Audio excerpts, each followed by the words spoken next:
Hello and welcome back to Rock Cycle. I hope you're having a good day. Today we got another episode of the not quite weekly news cycle, where we look at all the important and interesting things going on in the music industry and plus some of the new music that's come out recently. Now, I started this series on the channel a few months ago now. I wanted to make it a bit of a fun place to talk about all the interesting things, but it seems as I've gone on, I have to talk about more and more depressing topics, and that's what we're doing this week, because unfortunately we have to look at racism, coronavirus, and a few counts of sexual assault. So maybe if you're a bit uncomfortable with those topics, click off this video because I don't really think it's going to be for you. And while these topics aren't as fun to talk about, I think they are probably arguably far more important to talk about than just the fun things that go on in the music industry.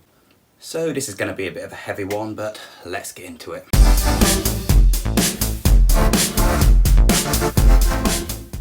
So first of all, we really have to talk about the Black Lives Matter movement and how that's been addressed in the music industry.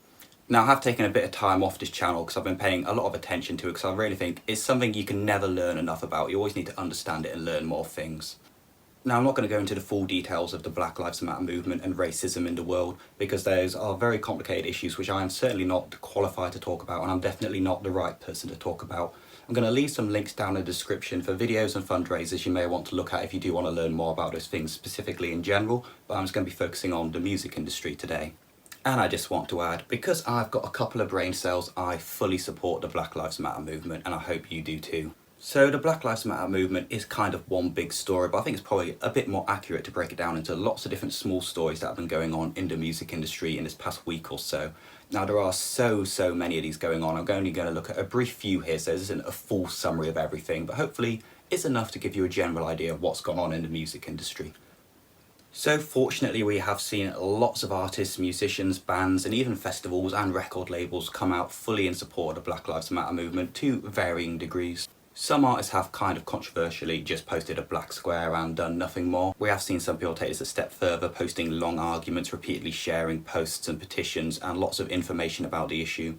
We've also seen some artists such as Halsey, Youngblood and Stormzy actively going to these peaceful protests and engaging with them peacefully. We've also seen lots of artists making big donations towards various charities, campaigns and bail funds to try and help this movement, such as Stormzy donating £10 million. We've also seen lots of artists doing various different forms of fundraisers to help create money for these Black Lives Matter charities, such as Don Broco and Enter Shikari releasing merch, and all the proceeds of that are going towards charities that will help this cause.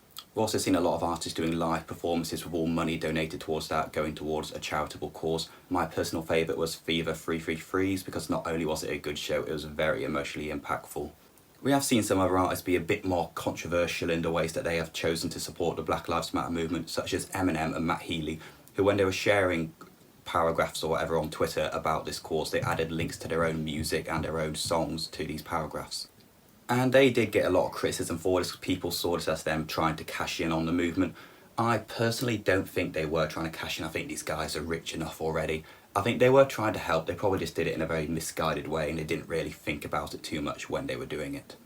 We have also seen a few kind of funny but also quite depressing at the same time instances where fans have got angry with artists for being political. My personal favourite of these were people getting angry at Tom Morello from Rage Against the Machine for being too political. It's almost as if he's part of a political band and has been for the past 20 plus years. I'm not really quite sure how some of these people didn't realise bands like Rage Against the Machine and Enter Shikari were political, because it's the content of all of their lyrics pretty much they've ever made. But Tom Morello was very good at his comebacks to some of these responses, just casually sliding in that he has a degree from Harvard to do with politics. We have seen a fair few artists, to be fair, not really saying anything on the movement and just kind of playing in the background, just being quiet. Some people aren't happy with that and have called out various artists, notably Catfish and the Bottom, and saying being quiet is part of the problem. I think that's kind of an up to you debate, but I think there's certainly a legitimate argument that ignoring the issue only helps it continue. Unfortunately, we also saw a couple of artists come out supporting the opposite cause, most notably the bassist in Nirvana and the drummer from System of a Down. And I think why it's most notable that it's these guys, because these are bands that have always been anti-authoritarian, anti-government, anti-police, standing up for social issues, and now members of the band are coming out and saying they never believed in any of their own music. I think it's quite a weird dynamic to have. Well, that is only a brief summary, but I think that sort of covers a lot of what's gone on to do with the Black Lives Matter movement within music, so now I guess we'll be moving on to coronavirus. Coronavirus has been the main story on this news series for quite a while now, and I have been kind of hoping I'd have something new to talk about that's different from coronavirus, but this really wasn't the way I was hoping I'd have something new to talk about. But anyway, globally it seems coronavirus cases are decreasing. In some countries they still seem to be about level or going up, but on the whole globally it does seem to be going significantly down now. Fingers crossed we don't enter a second wave. So it seems because of that and this global downward trend of coronavirus, we have seen less cancellations of concerts and festivals this week and the past week or so. As it does seem promoters and musicians are becoming a bit more optimistic that there might be a chance that they'll be able to put on shows in autumn. Being able to go back to normal concerts by autumn or fall if you're American might be a bit too optimistic, some people are saying. We just don't really know at the moment, and it's going to have to go along day by day and see what happens. But it does seem some people are starting to see the light at the end of the tunnel and are becoming a bit hopeful again. So while concerts are still hoping for shows in autumn, it seems festivals are maybe just waiting entirely until next year, partly because a festival is usually outside, so you need it to be in summer, and also because festivals with a lot more people mean it's much more of a risk to health and safety if coronavirus got into the festival somehow. And it seems the final hope for a bit of a festival season 2020 was Coachella in autumn in America, and that has now been cancelled as well.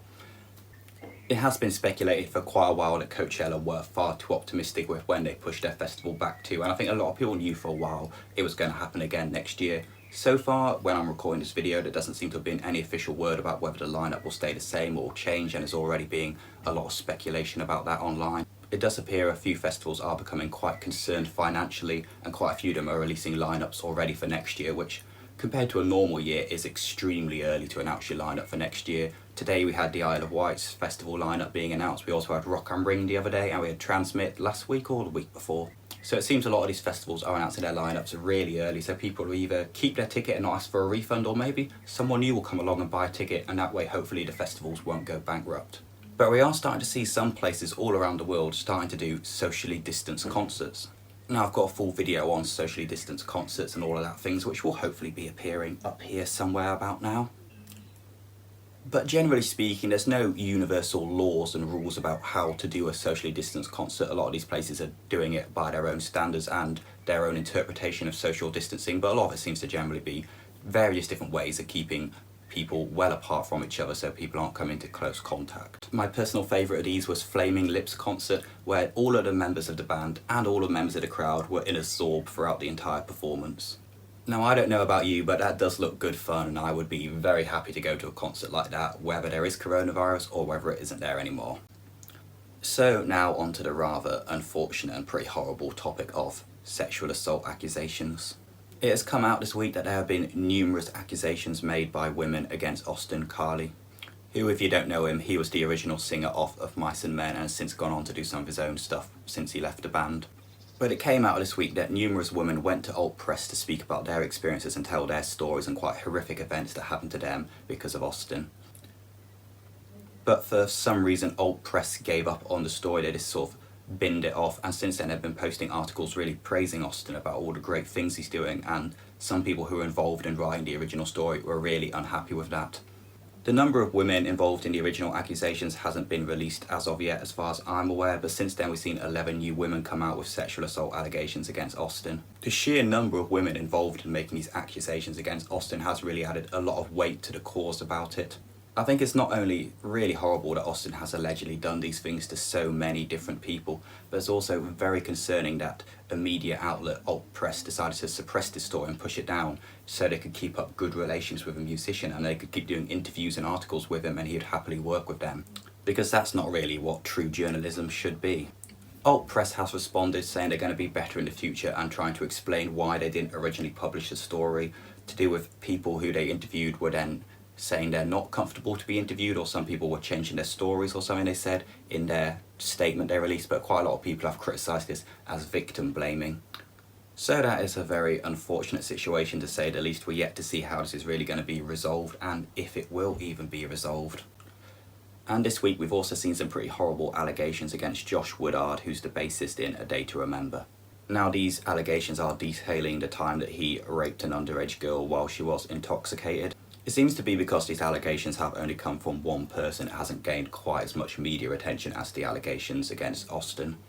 But they are still pretty horrible allegations nonetheless. We've yet to really see any response at the time of recording from Josh Woodard or A Day to Remember.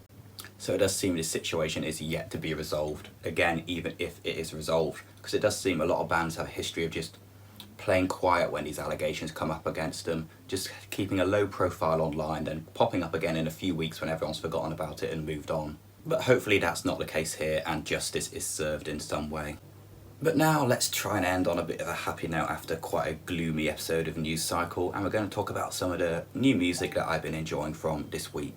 First of all, we have Lander from Sports Team. It's the opening song on their debut album. It's really passionate, untamed indie rock with the band's signature, really charismatic, wild, chaotic stylings to indie rock. We also had Fever 333 releasing Supremacy. And you can certainly tell this is a Fever 333 song, but it is certainly a lot more reserved than some of their songs in the past. It's a lot calmer, especially with that uncredited female feature. I haven't actually been able to find out who that is from my brief look online, but I'm sure I'll figure it out sooner or later. But that song is full of very strong and powerful lyrics addressing racism and the current global crisis we find ourselves in. And lastly, we had Monsters by All Time Low on their new album. It's a bit of good fun pop punk, perhaps a bit closer to alt pop in some places. But it's a great song, especially with that Black Bear feature in it.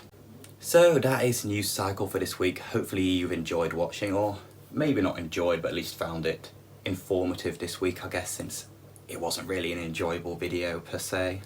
As always, thanks for watching. Like, share, subscribe, usual YouTube shit, and hopefully I'll see you in the next video.